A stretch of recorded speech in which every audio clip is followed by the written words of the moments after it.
Assalamu alaikum students. Welcome to the operating system lecture number 1. In today's lecture we will discuss about the brief introduction of operating system, and first we will discuss about what is computer system and what is the purpose of the computer system organization, and then we will talk about operating system concepts. So first, coming to the computer system. As you already know about the computer system, what is a computer system? Computer is system is an electronic computer is an electronic device which take input, process it, and produce output. So there are the different parts of computer system. Computer system के कुछ important parts होते हैं, जैसे कि hardware हो गया, operating system हो गया, एप्लीकेशन प्रोग्राम और user. These are the 4 important parts of the computer system. अगर आप यहाँ पे अब स्लाइड में देखें तो ये लेयर्ड व्यू ऑपरेटिंग सिस्टम का दिखाया गया है. तो सबसे जो बॉटम लेयर होती है that is computer hardware, which include hardware components like monitor, mouse, keyboard, motherboard, CPU, whatever, and you already know about what is hardware. Anything which we can touch, which is physically available, which is physical, that is called hardware. So after the hardware there is an operating, above the hardware there is an operating system layer, and above operating system layer there is an application program layer, application layer. अब क्या होता है कि user basically यहाँ पे, क्योंकि हम operating system को स्टडी करें, तो आप देख सकते हैं कि जो आपका ऑपरेटिंग सिस्टम है it is between the application program and computer hardware, इन दोनों के दरमियान में है. So we can say that the operating system act as a bridge between the application program and the computer hardware. Computer hardware और application program के दरमियान आपका जो ऑपरेटिंग सिस्टम है वो एक ब्रिज का काम करता है. मतलब इन दोनों को आपस में इंटरकनेक्ट करता है, ताकि जो अब एप्लीकेशन जो लेयर होती है that is basically contain application software, जो जिसके थ्रू यूज़र जो है अपने किसी भी टास्क को परफॉर्म कर सकते हैं. For example, and the fourth layer is top, at the top of application layer there are users. Users can be 1, 2, depends upon your computer system. If it is multi-program, that it is single user system, based upon that it has multiple users.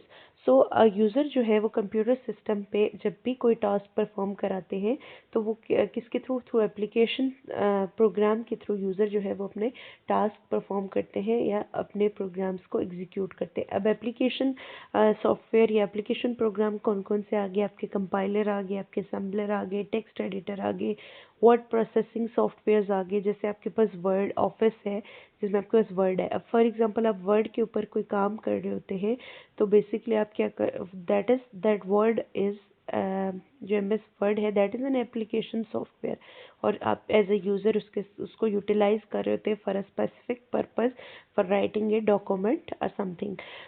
So these are the different application software. अब user ने computer को utilize करना है तो वो किसके through करता है? एप्लीकेशन सॉफ्टवेयर के थ्रू. ठीक है.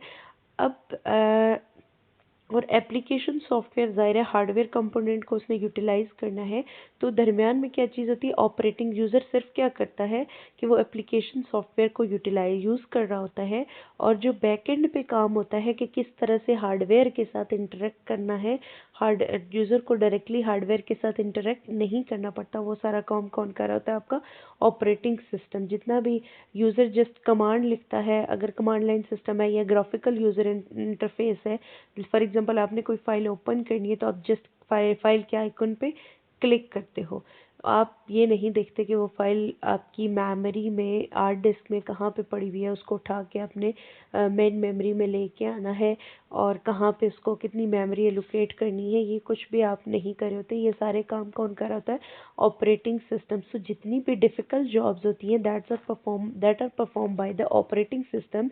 User just have to click, और इफ अगर there is a command line interface तो यूज़र क्या करता है? जिस कमांड टाइप करता है और एंटर प्रेस करता है, तो बाकी सारी जो जॉब होती है इंटरेक्शन विद द हार्डवेयर, कि आपकी फ़ाइल किस मेमोरी पे लोकेट हुई है, पड़ी हुई है, वहाँ से उठा के उसको मेन मेमोरी में लेके आना, उसको कितनी मेमोरी एलोकेट करनी है, कितने टाइम के लिए एलोकेट करनी है, किस जगह पे एलोकेट करनी है, वो सारी चीज़ें क्या होती हैं, कौन कर रहा होता है, आपका ऑपरेटिंग सिस्टम कर रहा होता है। इस तरह डिफरेंट टास्क आपके operating, this is one of the task which is perform by the operating system, जिसको आप मेमोरी मैनेजमेंट भी कह सकते हैं।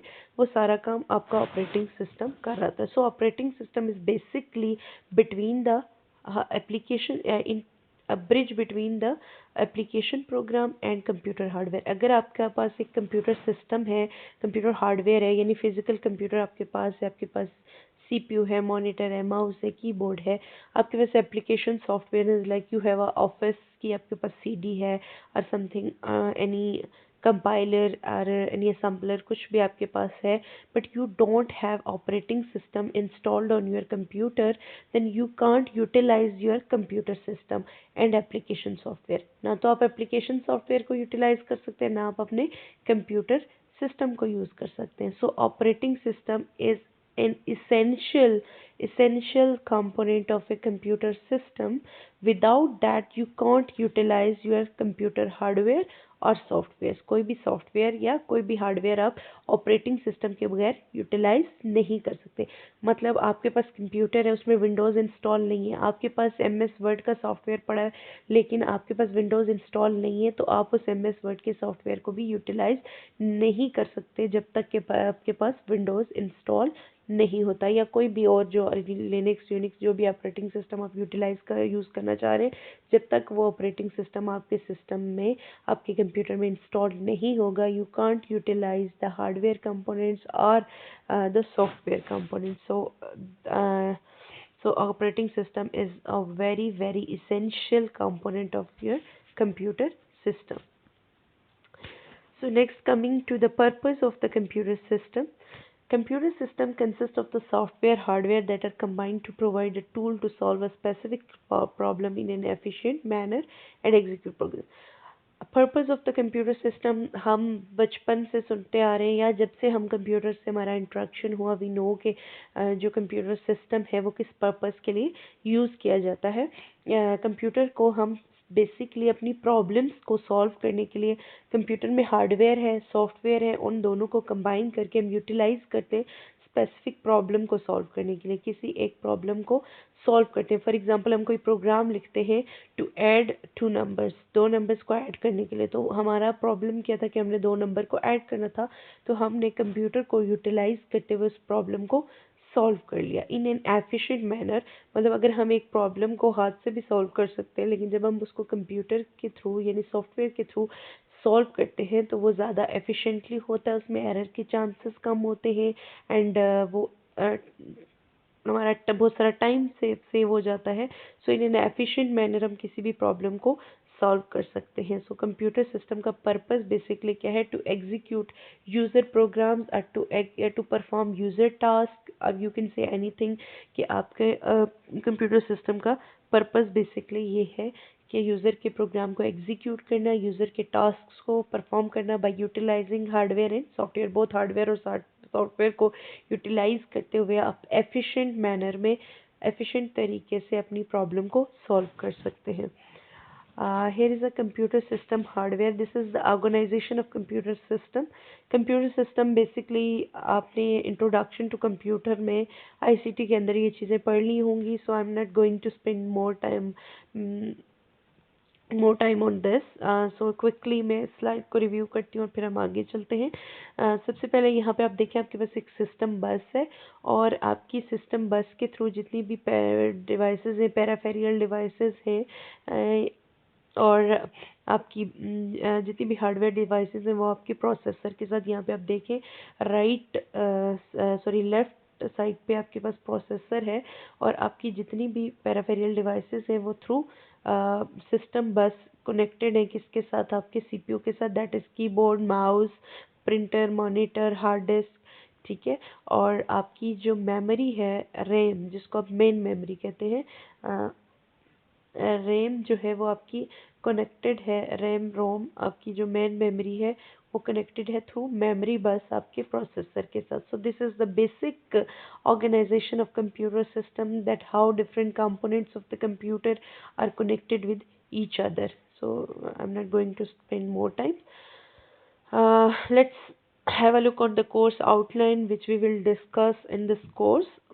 First we will talk about operating system concepts, then we will we will talk about operating system structure, introduction to Linux, Unix interface, process के बारे में हम पढ़ेंगे, फिर उसकी थ्रेड्स के बारे में, फिर प्रोसेस को हम प्रोसेस स्केजुलिंग के बारे में पढ़ेंगे, deadlocks, memory management, virtual memory, file system. Memory management क्या होती है, अभी मैंने जो फर्स्ट स्लाइड में आपको एक्सप्लेन किया क्या ऑपरेटिंग, जब भी आप कोई फाइल ओपन करते हैं या जब आप कोई प्रोसेस रन करते हैं या कोई प्रोसेस आपका चल रहा होता है, तो प्रोसेस या जो वो प्रोग्राम होता है आपका वो कहाँ पे होता है, हार्ड डिस्क में। उसको हार्ड डिस्क से जब आप उसको एग्जीक्यूट करना चाहते थे तो उसको हार्ड डिस्क से मेन मेमोरी में लाया जाता है, उसको एक मेन मेमोरी में मेमोरी एलोकेट की जाती है, फिर जब वो प्रोसेस एग्जीक्यूट हो जाता है फिर उससे मेमोरी डी एलोकेट की जाती है। सो ये सारा काम आपका ऑपरेटिंग सिस्टम का रहता है, it comes under memory management. और डेडलॉक में क्या होता है कि आपके सिस्टम रिसोर्सेज यूटिलाइज नहीं हो पा रहे थे, जैसे आपने ट्रैफिक डेडलॉक हो जाता है कि अगर एक चौक में सारी गाड़ियां, चारों तरफ से गाड़ियां आ जाए और कोई भी गाड़ी मूव नहीं कर पा रही होती, तो वो डेडलॉक होता है। इसी तरह आपके कंप्यूटर सिस्टम में भी जब मल्टीपल प्रोसेस सिस्टम होता है और मल्टीपल प्रोसेसेस रन होते हैं तो उस वक्त डेडलॉक के चांसेस होते हैं। और हम देखेंगे किस तरह हम ऑपरेटिंग सिस्टम को डिज़ाइन करें कि उसमें डेडलॉक ना हो। वर्चुअल मेमोरी के बारे में पढ़ेंगे, secondary storage management, single user batch system, multi real time share interrupts, hardware protection etcetera. Okay, these are the main outlines जो आपको इस स्लाइड में नज़र आ रही है कोर्स आउटलाइन वाली में।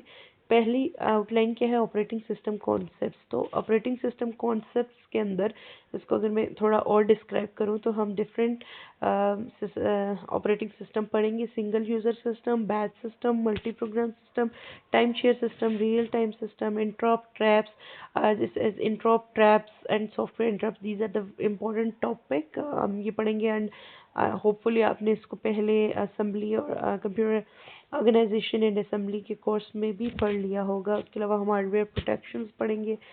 Coming to operating system structure, इसमें हम operating system services, system call, semantics of system call, operating structure को देखेंगे, monolithic, micro kernel based, layered, virtual machine and etcetera. Design and implementation, introduction देखेंगे हम Unix and Linux में, क्योंकि जो हमने लैब वर्क करना है वो हमने यूनिक्स या लिनक्स में करना है, तो उसका हम एक ब्रीफ सा इंट्रोडक्शन देख लेंगे कि किस तरह हम यूनिक्स और लिनक्स को यूटिलाइज ऑपरेटिंग सिस्टम को यूटिलाइज कर सकते हैं टू सॉल्व आवर प्रॉब्लम्स। फिर हम प्रोसेसेस के बारे में पढ़ेंगे, प्रोसेस के कॉन्सेप्ट हो गए, प्रोसेस स्केजुलिंग होगी, उसके बाद प्रोसेस किस तरह से क्रिएट होता है, किस तरह टर्मिनेट होता है, all these things about the process।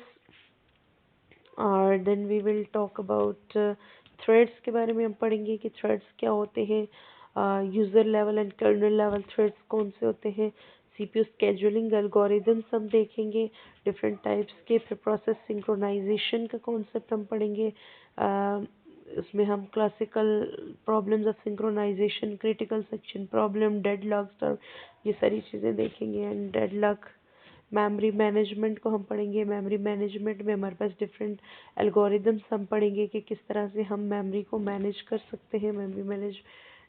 Virtual memory के कॉन्सेप्ट देखेंगे, file system interface, file system implementation, mass storage structure and scheduling, ये सारी चीज़ें। These are the basic outline, detailed outlines of our course, which we will try to cover maximum things in this course.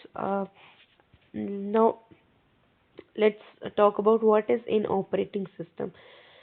अभी मैंने first slide में आपको explain किया था कि हमारे पास नीचे हार्डवेयर है, दरमियान में जो है वो ऑपरेटिंग सिस्टम है और ऊपर हमारे पास क्या है, एप्लीकेशन प्रोग्राम है। तो हमने कहा था कि ये ब्रिज होता है between the application and hardware. So यहाँ पे ऑपरेटिंग सिस्टम की डेफिनेशन है कि a program that act as an intermediary between the user of a computer and computer hardware.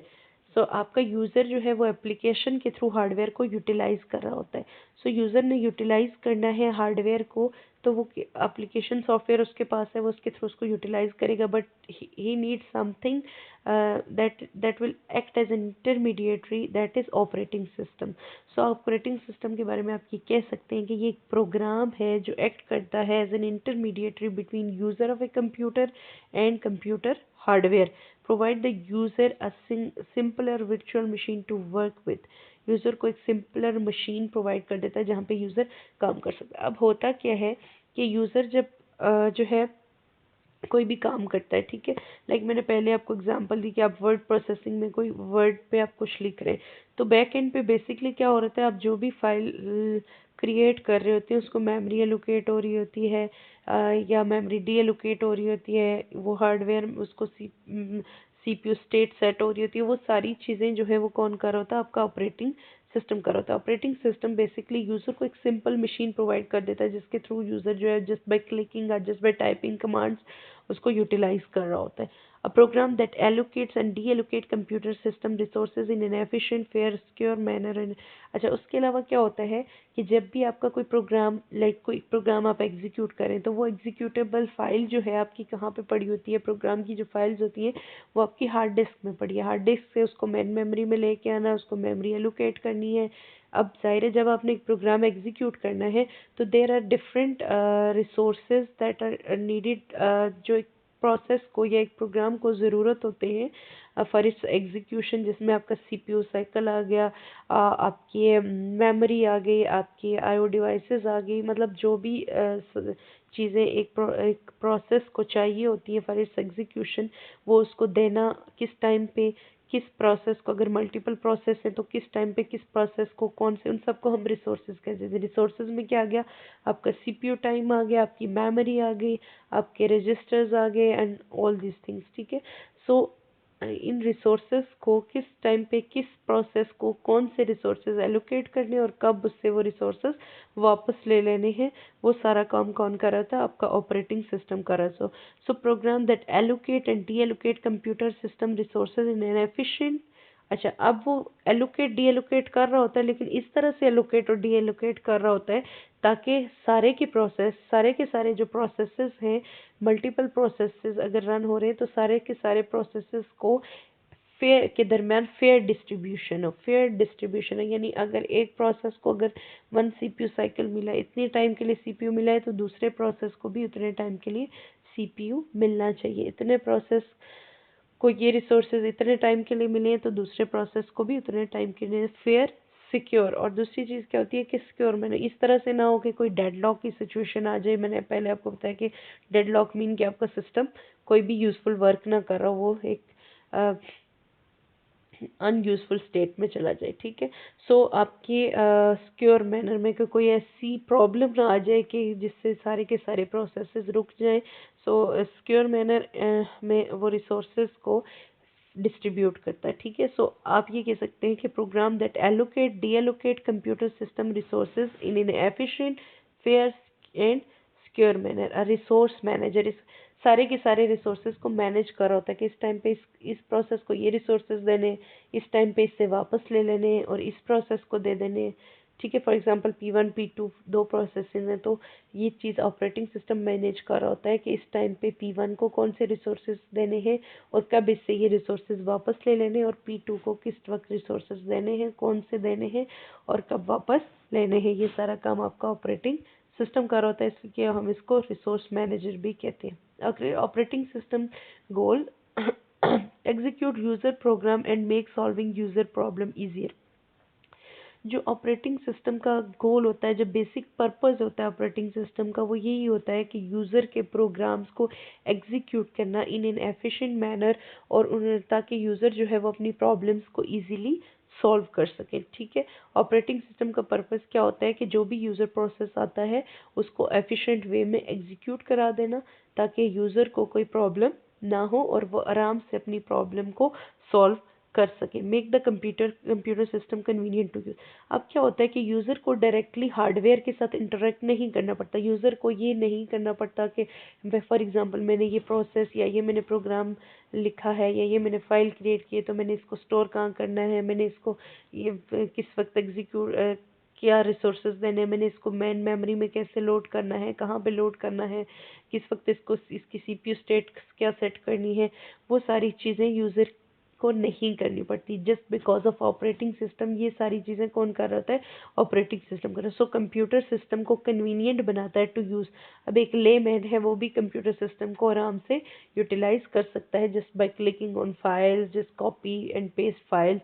सो ये सारा काम आपका ऑपरेटिंग सिस्टम बैकअप पे कराता है। The use the hardware, computer hardware in efficient manner, और हार्डवेयर रिसोर्सेज जैसे आपका सीपीयू हो गया, आपकी मेमोरी होगी, वो सारी चीज़ें एफिशिएंट मैनर में यूटिलाइज करता है आपका ऑपरेटिंग सिस्टम।